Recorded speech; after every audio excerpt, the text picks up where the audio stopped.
What's up, gals and pals? It's your boy Vino. Now, I don't know about where you guys are, but here in New York, it is finally starting to warm up. As a matter of fact, it is actually 70 degrees and sunny today. I mean, not a cloud in the sky. You really can't ask for more. Now, as you guys might know, if you've been watching the channel long enough, once things start to warm up, Vino likes to dig into his Puerto Rican side a little bit more and start making some tropical and tiki cocktails. And that's exactly what we're gonna do today. The cocktail we're making today is called a deathbed, and this was created by a Deragon back in 2008. And he created the cocktail because apparently he had a really bad flu and he felt like he was on his deathbed. That's inspired the cocktail. And you can find the cocktail in the PDT cocktail book, which is one of my favorite recipe books, all right, folks? So make sure you stick around because we're gonna boogie down.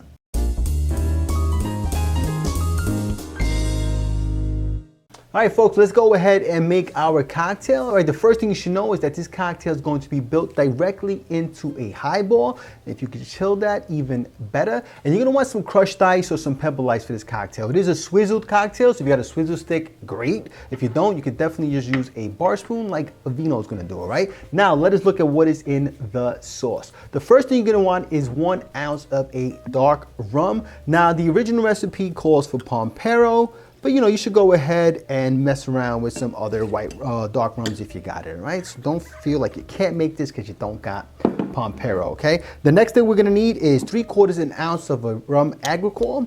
The original recipe calls for barbacoa. But you should go ahead and use whatever rum Agricole style rum you have. You can even try using something like a cachaça or something like that. You know what I'm saying? Play with the recipes, folks. Don't let ingredients limit your experiences, you know what I'm saying? The next thing we're gonna need is 3/4 ounce of a Cherry Heering, all right, folks? Now, we're gonna use just any cherry brandy in this particular case, though. Cherry Heering is very unique, and if you can grab this bad boy, I definitely would do so, all right? So 3/4 ounce of Cherry Heering, all right? And then the next thing we're gonna want is 3/4 ounce of lime juice, which I already have here pre-poured. All right, and then we're gonna want, what do we got there? 1/2 ounce of pineapple juice, all right? So 1/2 ounce of some pineapple juice. Beautiful. Here we go. All right, and now we're just gonna add some crushed ice to our glass. Let me open up my bag here. So I got my Louis bag here, which I have fun making every time. I take my hammer and I just crack the shit out of the ice, all right? All right, so let's go ahead and fill this bad boy up with some ice. All right. Beautiful. Okay. Now what I'm gonna do is I'm gonna actually swizzle it now and then I'll cone it off afterwards, right? So what you're gonna do is just put your bar spoon in there and just shake it up and down. You know what I'm saying? Stir it up real nice like. And what you're doing really there is you're also creating a frost on the outside of the glass and you're also helping to dilute the spirits, all right? So we'll do that for a little bit. We'll do that for about 10-15 seconds.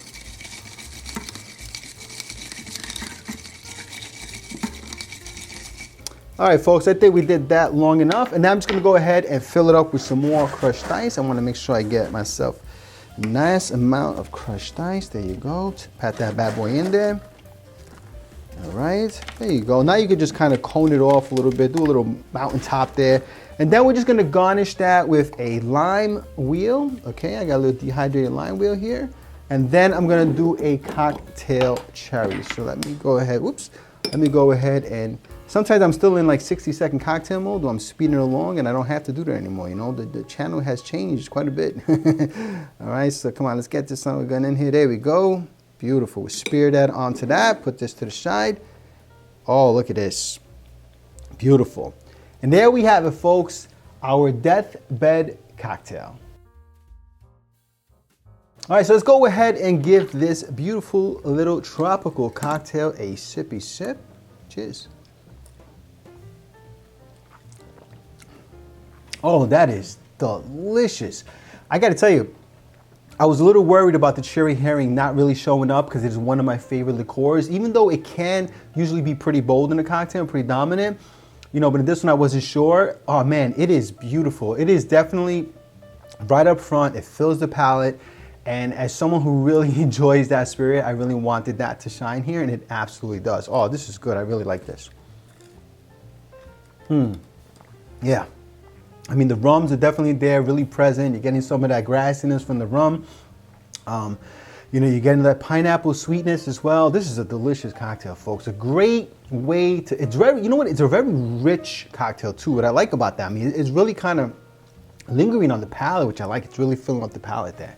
Anyway, folks, a great way to start off the spring-summer cocktail season with a deathbed. I mean, I know it's a bit of a morbid name for a cocktail to start off a beautiful time of the year, but you know what? It tastes damn good.